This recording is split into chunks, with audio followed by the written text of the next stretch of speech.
Alright guys, welcome to your 65th C++ tutorial, and in this lesson I'm just going to be giving you guys a couple tips when working with files, and this is, something that can save you time as well as some good programming practice. So it's going to save you a lot of headaches in the future. So let me go ahead and get started. So in the last tutorial I told you guys that in order to work with files, you first need to do two things. You need to create a file object, and then you need to associate that object with a file itself on the computer.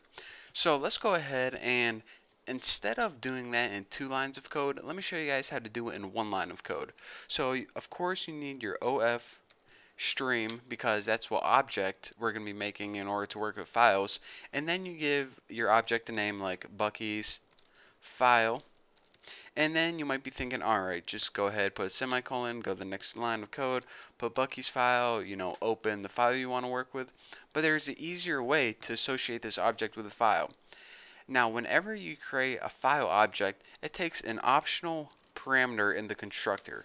Actually, the entire constructor is optional, but if you want, you can go ahead and do this all in one line of code by associating a file by passing it into the constructor, and then whenever you create your object, it's going to associate that file with this object. So for example, let's go ahead and make a file name beef jerky.txt.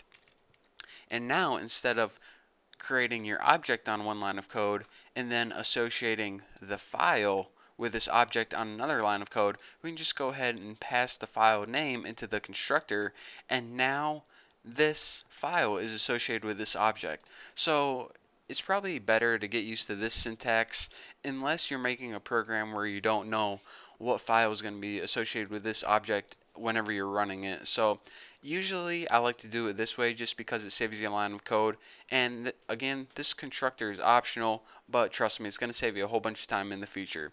So now you can do things like um, Bucky's file, and then just go ahead and output something stupid like I love the beef. And it says, ooh, I love the beef, but good enough. And then go ahead and might as well add a new line and end that. Get my cursor out of the way.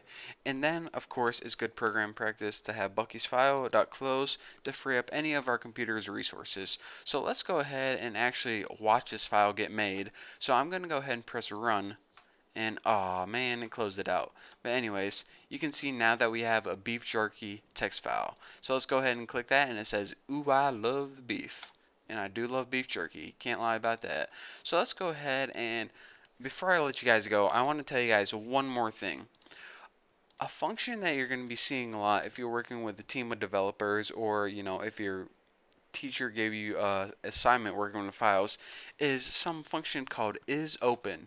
Now, isOpen is a function that you can use on a file object, and it's going to return true if the object is currently associated with a file. And this is a way that you can check basically if a file is open and it's ready to be worked with. So in order to do this, go ahead and write if, and then you do this. Write your file object, which is in this case Bucky's file, and then write your function right after it is underscore open.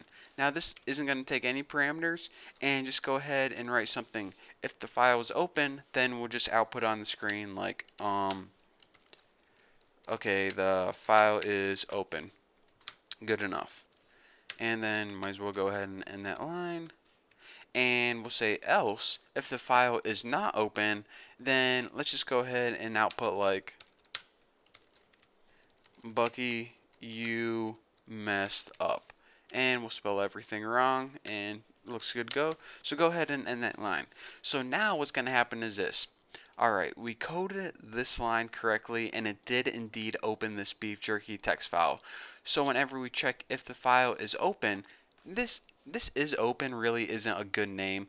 It really should be like if object is associated with a file. That might be a better name for this, but that would be a lot of text. So what this line is going to do is it's going to check if this object is associated with a file. If it is, which it is, it's going to output, okay, the file is open. If it's not and we did something wrong, it's going to say, Bucky, you messed up. So let's go ahead and run this, and indeed we get, okay, the file is open. So you're saying, alright, So when would be the case scenario when the file wouldn't open? Well, for example, if you go ahead and you made, your file object correctly, but you forgot to associate it with a file right here, then whenever you try to run it, it's going to say, hold on, Bucky, you messed up. You forgot to associate your object with a file. So that is a case scenario where we would want to check if the file is open or not. And basically, in programming, well, in the real world, how it works is this. You make sure it's open first, and then you write all your code right here. So it's a nice little check before, you just start writing code like this. This is probably would be better if we threw it inside here, you know. So if you wanna, impress your boss or your teacher, just make sure your files are open before you start doing a bunch of crap to them, or else, it's gonna save you a lot of headaches. So with that being said, in this tutorial, I just want to stress to you guys that there is indeed an optional constructor where you can associate a file with the object instead of putting it on two lines of codes. And also, what you can do is it's a better programming practice to make sure your file is open, and by that I mean make sure your file is associated with the object before you start doing a whole bunch of crap to it. It's going to save you some time and save your computer a whole lot of headaches. So with that being said, that's all I have for you guys for this tutorial. So thank you guys for watching. Don't forget to subscribe, and if you have any questions still, check out my forum, thenewboston.com/forum, and yeah, I'll see you there. So thank you guys, and I'll see you next video.